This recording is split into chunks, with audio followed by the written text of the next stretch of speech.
ज्ञान जेव्हा तंत्रज्ञानाच्या प्रकाशात उजळतं तेव्हा बदल केवळ वर्गात नाही तर संपूर्ण पिढीत घडतो. अकोल्यातील लक्कडगंज परिसरातील महापालिका उर्दू शाळा क्रमांक 8 इथली मुलं पूर्वी साध्या पाटी आणि फळ्यावर शिकायची. पण आज प्रत्येक विद्यार्थ्याच्या टेबलावर स्मार्ट टीव्ही आहे, वर्गात प्रोजेक्टर आहे. हे शक्य झालं केंद्र सरकारच्या डिजिटल इंडिया मिशनमुळे. या योजनेअंतर्गत शाळेत सुरू झालेलं आदर्श ई लर्निंग सेंटर आता ज्ञानाचा नवा अध्याय लिहितंय. डिजिटल शिक्षणामुळे विद्यार्थ्यांची पटसंख्या वाढली, शिक्षकांमध्ये उत्साह निर्माण झाला आणि पालकांनाही आपल्या मुलांचं भविष्य उज्ज्वल दिसू लागलं आहे. पहा, सरकारच्या उपक्रमातून ग्रामीण शिक्षणात उमटलेला हा डिजिटल परिवर्तनाचा प्रवास फक्त वास्तविकता यशाची मध्ये.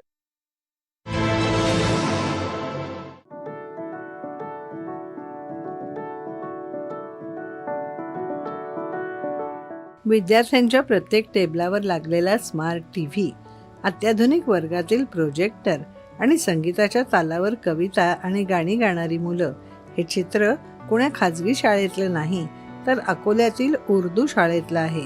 मात्र तंत्रज्ञानाच्या माध्यमातून विद्यार्थ्यांना गुणवत्तापूर्ण शिक्षण मिळावं या उद्देशाने केंद्र व राज्य शासनाच्या वतीने उर्दू शाळेत सुरू करण्यात आलेले ई लर्निंग आयडियल सेंटर महत्त्वाची भूमिका बजावत आहे. दृकश्राव्य माध्यमातून विद्यार्थ्यांना मिळणाऱ्या शिक्षणामुळे विद्यार्थ्यांची गोडी वाढल्याने शाळेतील पटसंख्या वाढत असल्याचं चित्र समाधानकारक आहे. महानगरपालिकेची ही सर्वात मोठी शाळा आहे पटसंख्येच्या दृष्टीने, आणि या शाळेला आता विकसित होण्यासाठी शासनाने खूप सारी योजना आणलेल्या आहेत. त्याच्या माध्यमातून डिजिटल क्लासरूम इथं सुरू झालेला आहे. ही आमच्या महानगरपालिकेसाठी इथल्या विद्यार्थ्यांसाठी खूप महत्वाची गोष्ट आहे. मी शासनाचे आभार मानतो. आणि अशा सुविधा प्रत्येक शाळेत उपलब्ध झाल्यास प्रत्येक शाळेतील विद्यार्थ्याला ही संधी उपलब्ध होईल आणि त्याच्या व्यक्तिमत्वाचा विकास अजून चांगल्या रीतीने सुधारता येईल. ज्ञानरचनावाद आणि कृतीयुक्त शिक्षणावर या शाळा भर देऊ लागल्या आहेत. अकोला शहरातील उर्दू माध्यमांच्या शाळांमध्ये विद्यार्थ्यांना डिजिटल शिक्षण मिळावं या उद्देशाने शिक्षक नईम फराज यांच्या मार्गदर्शनात सुरू झालेल्या ई लर्निंग सेंटरमध्ये दररोज प्रत्येक वर्गातील विद्यार्थ्यांना 1 तास डिजिटल पद्धतीने शिक्षण दिलं जातं. त्यामुळे विद्यार्थ्यांची रुची शिक्षणाप्रती अधिक वाढली असून डिजिटल इंडिया मिशन खऱ्या अर्थाने सार्थकी ठरलं आहे. पारंपरिक पद्धतीने पुस्तकांच्या माध्यमातून घेतल्या जाणारं शिक्षण आणि दृकश्राव्य माध्यमातून संगणक, प्रोजेक्टर आणि टॅबच्या माध्यमातून मिळणारं शिक्षण यामध्ये व्हिडिओ माध्यम अधिक प्रभावी ठरत असल्यामुळे कविता, गाणी ही लगेच मुखोद्गत होतात. त्यामुळे शिक्षणाप्रती अधिक आनंद येत असल्याचं विद्यार्थ्यांचं म्हणणं आहे. त्यामुळे विद्यार्थ्यांनी केंद्र शासन आणि राज्य शासनाचे आभार व्यक्त केले आहेत.